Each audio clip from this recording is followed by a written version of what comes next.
Mummy जी, आपके लिए मैं चाय लेकर आऊं क्या? अरे नहीं बहू, मैं इतना सुबह सुबह चाय नहीं पीती हूँ। मेरे लिए अभी मत लाना चाय। तुम्हें तो पता है ना बहू, मैं सुबह सुबह चाय नहीं पीती हूँ। मैं उठने के 2-3 घंटे बाद ही चाय पीती हूँ। अच्छा ठीक है मम्मी जी, जब भी आपको चाय पीना हो ना, आप मुझे आवाज़ दे देना, मैं ले आऊँगी आपके लिए चाय। अच्छा ठीक है बहू। अरे मम्मी, आप ऐसे अकेले क्यों बैठी हो? सुमन कहाँ गई? मुझे क्या पता बेटा, कहाँ है सुमन। मैं तो सुबह से यहीं पे बैठी हूँ। मजाल है कि कोई मुझसे एक कप चाय के लिए भी पूछ ले। अरे सुबह से एक कप चाय भी तो मिली नहीं है मुझे। तुझे तो पता है ना बेटा, सुबह सुबह चाय नहीं पीती हूँ तो मेरा सर फटने लगता है। अब मेरा इतना सर फट रहा है कि क्या ही बताऊँ। और एक तेरी पत्नी के अते पते नहीं है, काम धाम भी ढंग से करती नहीं है, पता नहीं कहाँ रहती है।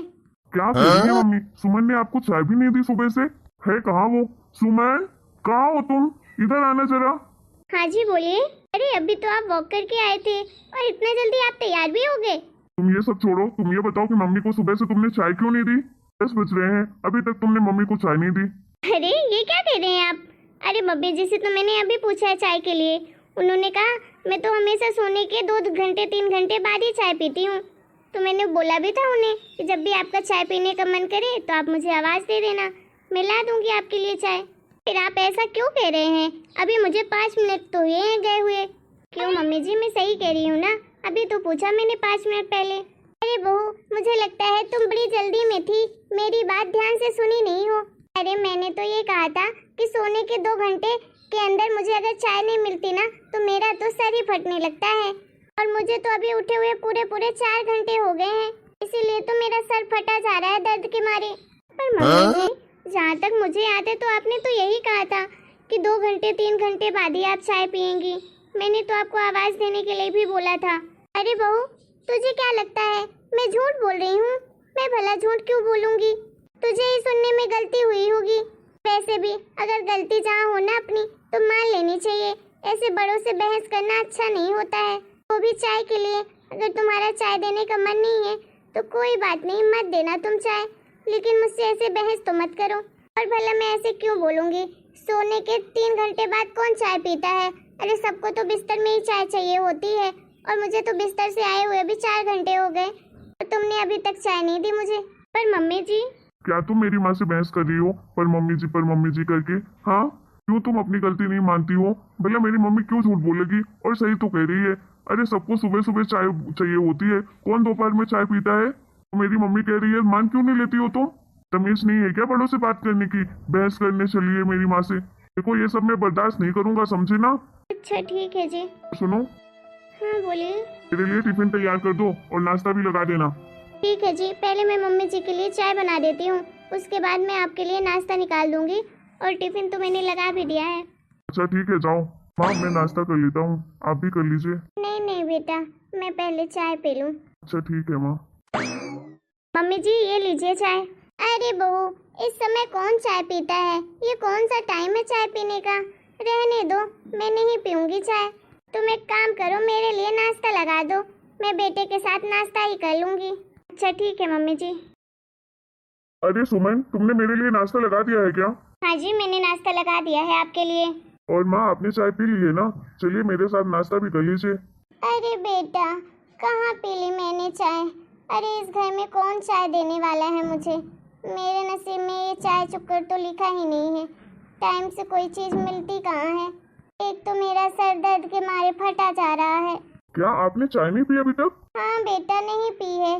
चल बेटा रहने दे, अब नाश्ता ही कर लेती हूँ जाके तेरे साथ। सुमन, तुमको एक बार में समझ क्यों नहीं आता है?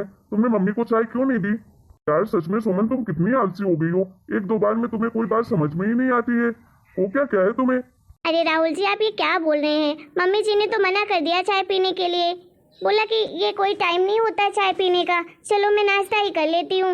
मैं वापस ले गई किचन में। अरे बेटा रहने दे, हो गया, क्या हुआ? नहीं पीऊंगी चाय तो सर ही तो फट रहा है, गोली खा लूंगी तो ठीक होना होगा तो हो जाएगा, नहीं तो ऐसे ही दर्द से मरती रहूंगी। बेटा तू गुस्सा मत हो, चल नाश्ता कर लेती हूँ तेरे साथ। अच्छा ठीक है माँ, चलिए नाश्ता कर लीजिए मेरे साथ। चल बेटा। बहू, तुमने ये क्या बनाया है नाश्ते में? पाव भाजी और ये पास्ता। अरे बहू, तुम्हें नहीं पता है क्या, ये सब खाने से मेरा पेट खराब हो जाता है। सुबह सुबह ये सब कौन खाता है? किसने बोला तुम्हें बनाने के लिए? कम से कम तुम्हें थोड़ा बहुत तो सोचना चाहिए मेरे बारे में। मम्मी जी, आपने ही तो कहा था कि आपको नाश्ते में पास्ता खाना है और पाव भाजी खाना है, इसीलिए तो मैंने बनाया है। मैंने तो मना भी किया था आपको, पर आपने ही बोला कि नहीं मेरा बड़ा खाने का मन है, तुम यही बनाना, इसलिए मैंने बना दिया। बहू क्यों झूठ बोल रही हो? मैंने तो ऐसा कहा ही नहीं था तुमसे। जरूर तुमने गलत सुना होगा, पता नहीं तुम्हारा ध्यान कहाँ रहता है। कहती कुछ हूँ सुनती कुछ हो तुम। लाओ, हो गया, दे दो, पेट तो भरना ही पड़ेगा। भूख लगी है तो जो कुछ दोगे तो खाऊंगी ही सही। सुमन, तुमको हो क्या है? अरे जो भी मम्मी मना करती है तुम वही चीज क्यों बना कर लेकर आती हो? हाँ, तुम्हारा दिमाग नहीं काम करता है क्या इस समय? सॉरी जी, आज तो ये खा लीजिए आप लोग, क्योंकि अब फेंकना पड़ जाएगा। कल से जो बोलेंगी वो बना दूंगी। वैसे तो मैंने सही सुना था, फिर शायद मम्मी जी कह रही हैं तो ज़रूर मैंने कुछ गलत सुना होगा। मम्मी जी आप वेट करिए, मैं आपके लिए कुछ दूसरा बना कर लाती हूँ। रहने दो बहू, अब क्यों परेशान हो रही हो, मैं यही खा लूँगी। नहीं नहीं मम्मी जी, मैं बना देती हूँ आप लोगों के लिए। अरे बेटा, सुमन बहू को पता नहीं क्या हो गया है, इस समय तो एक काम ढंग से नहीं करती है, जरा सी मेरी बात नहीं सुनती है। जब देखो मोबाइल में बिजी रहती है, 24 घंटे बात ही करती रहती है मोबाइल पे। उसका तो जैसे काम धाम में मन ही नहीं लगता है, मोबाइल से ही फुर्सत नहीं है।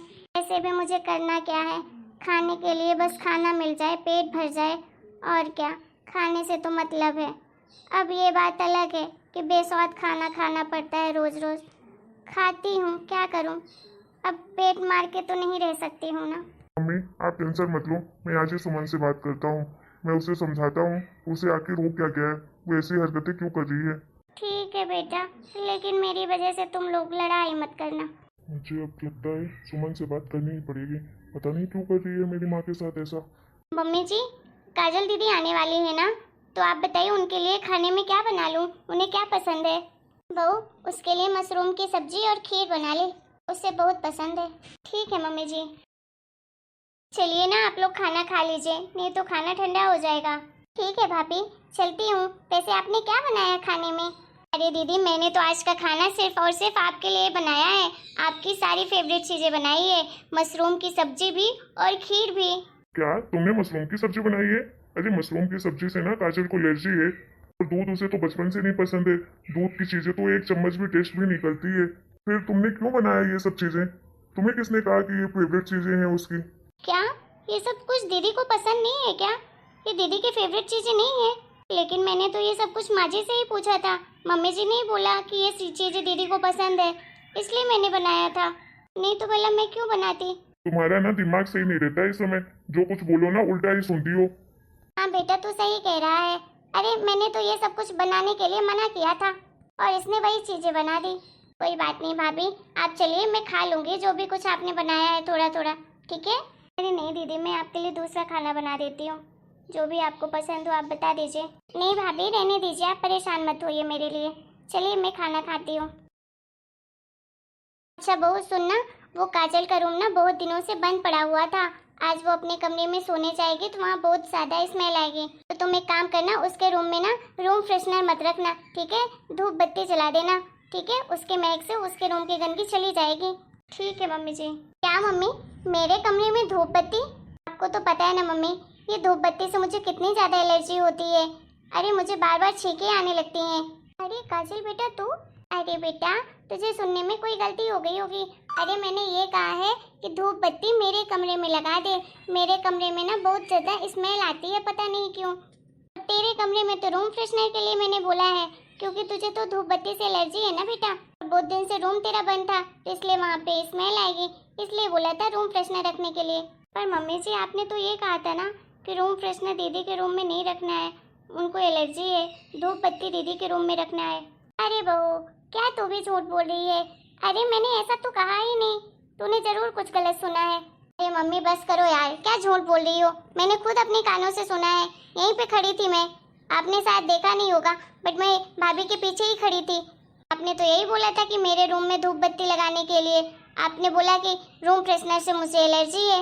मम्मी आपको हो क्या गया है? मैं जब से आई हूँ इस घर में पूरे पूरे 1 हफ्ते हो गए हैं। मैंने देखा है हर चीज में आप भाभी को गलत ठहराती रहती हो। आपको भूलने की बीमारी तो हुई नहीं है, बाकी की चीजें तो आपको सब याद रहती हैं, लेकिन ये चीज कैसे भूल जाती है आपको? हर बार मैं देख रही हूँ आप भाभी को गलत ठहराती रहती हो और भैया हमेशा भाभी को डांटते रहते हैं। आखिर आप क्यों कर रही हो ऐसा? अरे उन दोनों के रिश्ते में इतनी खटास क्यों डाल रही हो? अरे आपके वजह से कितनी लड़ाइयाँ होती हैं उन दोनों के बीच में। भैया हमेशा भाभी को कोसते रहते हैं। काजल, क्या हो गया तुझे? तू ऐसे माँ से बात क्यों कर रही है? भैया मुझे कुछ नहीं हुआ है, मैं तो अच्छे से ही बात कर रही हूँ। हो तो मम्मी को गया है, पता नहीं क्या, भगवान जाने इनके दिमाग में क्या चलता रहता है। आखिर आप भाभी को हर बार गलत क्यों ठहराती हो? मुझे बताओ रीजन क्या है? कोई तो प्रॉब्लम जरूर है आपको भाभी से, इसलिए आप कर रही हो ऐसा। मैं आपको अच्छे से जानती हूँ। बताओ मम्मी क्या हुआ है? अच्छा चुप कर, कुछ नहीं हुआ है मुझे। मम्मी आपकी बेटी हूँ, आपको अच्छी तरह से जानती हूँ। बेवजह तो आप कुछ नहीं करती हैं। जरूर कोई बात आपको बुरी लगी होगी या कुछ आपके दिमाग में चल रहा होगा, तभी आप ऐसा कर रही हो भाभी के साथ। ये सब करने से ना सिर्फ भाभी की जिंदगी नहीं बर्बाद होगी, भैया की भी होगी, समझ आई? और ये घर भी टूटेगा। इसलिए आप अपनी इन हरकतों पर कंट्रोल कर लो। ये सब करके कुछ नहीं होने वाला है। वो तो भाभी अच्छी हैं कि जो बार बार अपनी ही गलती मान लेती हैं, आपको कुछ नहीं कहती हैं। अगर वो एक बार बोल देंगी ना, फिर क्या करोगी आप? किस चीज़ का डर है आप मुझे बताइए। अगर आपको किसी चीज़ का डर है तो आप बोलिए उन लोगों को, लेकिन ये सब मत करिए। माफ करना बहू, मैं तेरे साथ बहुत गलत कर रही हूँ। क्या करूँ? मुझे डर लगता है कहीं मैं अपने बेटे को खो ना दूँ। जब से तुम दोनों की शादी हुई है, तुम दोनों एक साथ रहते हो, मैं अकेली पड़ जाती हूँ। काजल बिटिया भी घर में नहीं रहती है, वो भी इंदौर में पढ़ाई करने चली जाती है। मैं अकेली बैठी रहती हूँ और मुझे ऐसे डर लगता है कि मेरा बेटा तो बस अपनी बीबी के चारों तरफ घूमता रहता है। मैं जब से शादी हुई देख रही थी, हर बात में हाँ मिलाता था बहू के। ऐसा लग रहा था जैसे मेरी कोई वैल्यू ही नहीं है उसके जीवन में। बस इसी डर के कारण मैंने ये सब किया कि जिससे मेरा बेटा मुझसे दूर ना हो। हाँ, आप ऐसा कैसे सोच सकती हो? अरे सबसे पहले हक तो आपका है मेरे ऊपर, तो मैं कभी आपको इग्नोर कर सकता हूँ क्या? सबसे पहले मैं आपके बारे में सोचता हूँ। फिर आपने ऐसा क्यों किया माँ हमारे साथ? मुझे आपसे उम्मीद ऐसी बिल्कुल भी नहीं थी। आपको पता है मैंने सुमन को कितना कुछ डांटा आपकी इन हरकतों की वजह से। मुझे लगता था वही कोई गलती करती है, इसलिए मैं उसे कितना चिल्लाता था। माफ करना बेटा, दोबारा ऐसा कभी नहीं करूँगी। माँ जी को कुछ मत कहिए, कोई बात नहीं, माँ है, डर तो सबको लगता ही है। माफ करना बहू, दोबारा ऐसा कभी नहीं करूँगी। कोई बात नहीं मम्मी जी, मुझे आपकी किसी भी बात का कोई भी बुरा नहीं लगा और आप मुझसे माफ़ी मत मांगिए। ज़रूर मैंने ही ऐसा कुछ किया होगा जिसके लिए आपको ऐसा लगा, लेकिन दोबारा से मैं इस बात का बिल्कुल ध्यान रखूँगी और आपको कभी भी कोई परेशानी नहीं होने दूँगी। हेलो दोस्तों, आप लोगों को हमारा ये वीडियो कैसा लगा? अगर वीडियो पसंद आया है तो प्लीज़ वीडियो को लाइक करें, शेयर करें, कमेंट करें और हमारे चैनल को सब्सक्राइब भी करें।